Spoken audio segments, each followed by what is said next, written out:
our experience of life. Everybody's born, everybody lives, and everybody dies. Modern science and technology is trying its best to outwit that last one so that one day we might choose to be immortal, but for now, there's no choosing your own birth, there's no escaping your own death, and everything that happens in between amounts to your own personal life experience. The good, the bad, the beautiful, and the ugly. Our life experience is what makes us us. But what if that's not strictly true? Past life regression, or PLR, is an increasingly practiced hypnosis technique. It isn't widely supported by scientists and is considered a pseudoscience by many, but it is gaining popularity regardless. Broadly speaking, it prompts the person being hypnotized to not only delve into their own histories, but to go beyond that, beyond even the moment they were born, to face what came before, to face their past lives. In doing so, it's hoped that they will discover hidden details to explain previously unexplained thoughts and feelings. In some cases, past life regression is said to provide a reason for certain seemingly unprompted phobias. Perhaps, for example, you drowned in a past life and that's why you're scared of open water. At other times, it can give context to personal interests. Maybe you owned a bar during the Prohibition era, and that's why you're so enthralled by 1920s history. There have been a number of high-profile cases down the years. One of the most famous saw a U.S. woman in the 1950s, Virginia Tighe, undergo hypnotism and, whilst in a trance, recall in detail the life story of Bridie Murphy, a woman from 19th century Ireland. Tighe's recollections began in the early 1800s when she said an 8-year-old Bridie, her former self, was living in the city of Cork. Tighe could also remember when Bridie later married and even how she had died in 1864 after taking a fall. Tighe herself was born 59 years later in the United States in 1923 and didn't reveal anything about Bridie until she underwent hypnotism in the 50s. Unfortunately, while parts of Tighe's story could be verified, most of the key facts couldn't be, including the existence of Bridie Murphy, born when Tighe said she was or dying when she said she did. Nevertheless, the story took hold of mid-century America, and as we move through the 21st century, there's now a growing list of similar cases. Unlike with Virginia Tighe, however, the majority involve the recollections of children. While again, every case tends to generate skepticism within the scientific community, past life recollections most often come from children between the ages of around 2 and 6 years old. The internet is awash with parents' testimonies that their child has unexplained knowledge or memories of a life that isn't their own. And they're usually quite unsettling stories where a 4-year-old, for example, drops into conversation a detail about how they last died, or a 5-year-old begins chatting to their current parents about what their past parents were like. Dr. Jim Tucker of the University of Virginia is one of the world's leading experts on children and past life recollection. He's also a rare example of a genuine scientist who isn't dismissing these claims from the outset. Instead, he researches them in detail and in some cases suggests that they can't be only fantasy, that there has to be something else to explain them. Speaking to The Virginia magazine in 2013, he said, quote, "There is evidence here that needs to be accounted for, and some sort of carryover of memories often makes the most sense." End quote. Exactly how this carryover of consciousness from one person to another happens, Tucker isn't certain about it.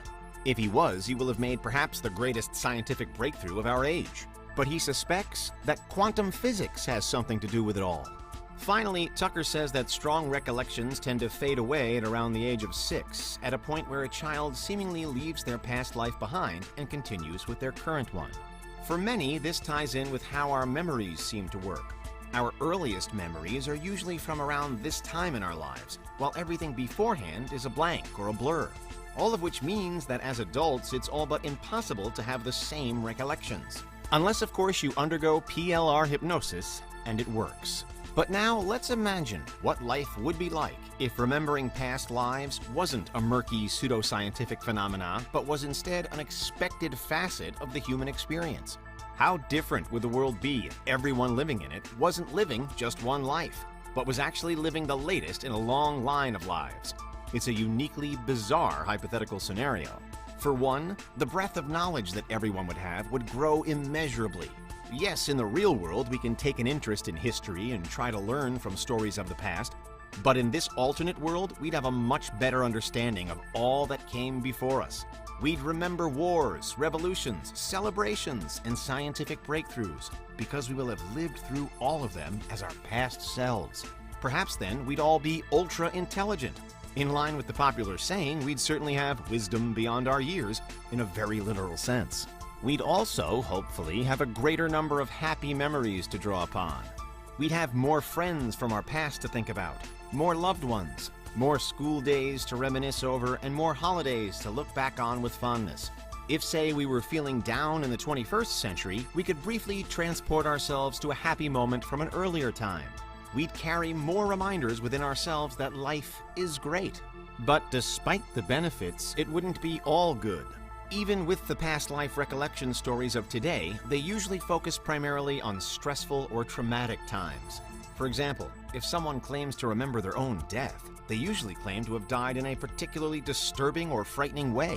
There have been instances where people have claimed to have been murdered in a past life, killed in a plane crash, or in a road accident.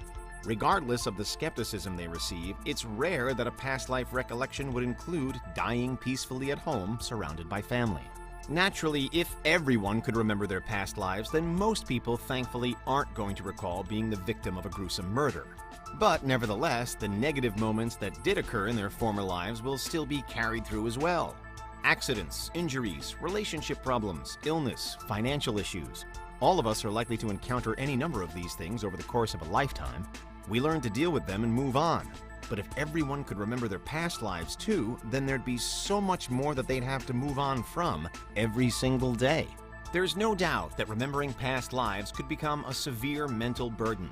And it's no coincidence then that those undergoing past life regression hypnosis in the real world often do so hoping to find a reason as to why they feel inexplicably sad, anxious, or frightened of something.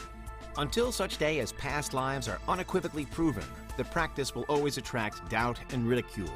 But for some, it's a source of comfort to consider that they may have been someone else before they became themselves. What do you think?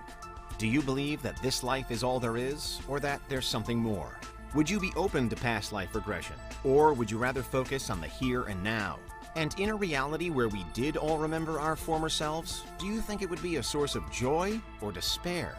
It's difficult to imagine exactly how our brains would react, how the human story would adapt, and how our personalities could change as a result.